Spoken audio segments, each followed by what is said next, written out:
অনেকের মধ্যে একটা প্রশ্ন থাকে যে আসলে কতবার সেক্স করতে পারবো। একটা গবেষণায় দেখা গেছে যে যাদের বয়স 20 থেকে 30 বছর তাদের ক্ষেত্রে সপ্তাহে অন্তত 2 বার সহবাস করা স্বাভাবিক, এবং এইভাবে যদি বিবেচনা করে থাকে সেই ক্ষেত্রে বছরে 100 বারের উপরে তারা সহবাস করতে পারবে।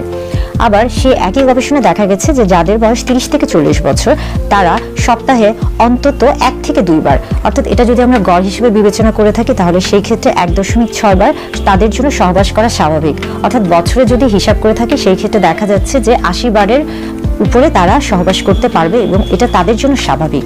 এবং একই গবেষণায় দেখা যায় যে যাদের বয়স 40-এর উপরে তাদের ক্ষেত্রে সপ্তাহে অন্তত 1 বার অথবা 1 বারেরও কম বার সহবাস করা খুবই স্বাভাবিক। অর্থাৎ যদি আমরা বছরে হিসাব করে থাকি সেই ক্ষেত্রে দেখা যাচ্ছে যে প্রায় 60 থেকে 70 বার তাদের জন্য সহবাসটা স্বাভাবিক। এখন আসি যে এটা কেন বললাম।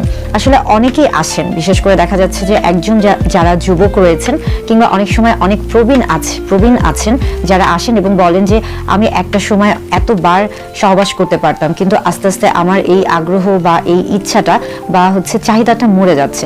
আসলে আপনার যখন বয়স বাড়ছে তখন সেই ক্ষেত্রে কিন্তু স্বাভাবিক যে প্রত্যেকটা জিনিসের কিন্তু একটা ধারণ ক্ষমতা রয়েছে এবং প্রত্যেকটা জিনিসের কিন্তু স্বাভাবিক এবং অস্বাভাবিক একটা দিক রয়েছে।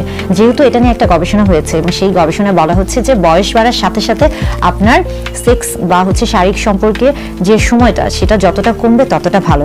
তবে এর পাশাপাশি এই গবেষণার পাশাপাশি আরো অনেকগুলো বিষয় রয়েছে, যেমন দেখা যাচ্ছে যে আপনার শারীরিক অবকাঠামো বা আপনার শারীরিক যে অবস্থাটা, আপনি অন্য কোনো অসুখে ভুগছেন কিনা কিংবা আপনি কোনো অসুখে ভুগে বিভিন্ন রকমের ওষুধ খাচ্ছেন কিনা, যেটার পার্শ্ব প্রতিক্রিয়া হিসেবে এই জিনিসগুলো আপনার শরীরে একটা পার্শ্ব প্রতিক্রিয়া তৈরি করছে বা বিরূপ প্রতিক্রিয়া তৈরি করছে। এই যে বিষয়গুলি আছে প্রত্যেকটা বিষয়, এবং সবচেয়ে বড় যে বিষয়টা আমরা বলে থাকি যে সেক্স বা শারীরিক চাহিদার ক্ষেত্রে যে বিষয়টা অত্যন্ত গুরুত্বপূর্ণ সেটা হচ্ছে নারী পুরুষ উভয়ের ক্ষেত্রে হরমোনের যে বিষয়টা, এটাও কিন্তু অত্যন্ত গুরুত্বপূর্ণ। বয়সের তারতম্যের সাথে হরমোনের একটা তারতম্য থাকে, তাই কখনোই ঘাবড়ে যাবেন না যে কেন আস্তে আস্তে বয়স বাড়ার সাথে সাথে সেক্সের চাহিদাটা কমে যাচ্ছে বা কেন আপনি আগের মতো পাচ্ছেন।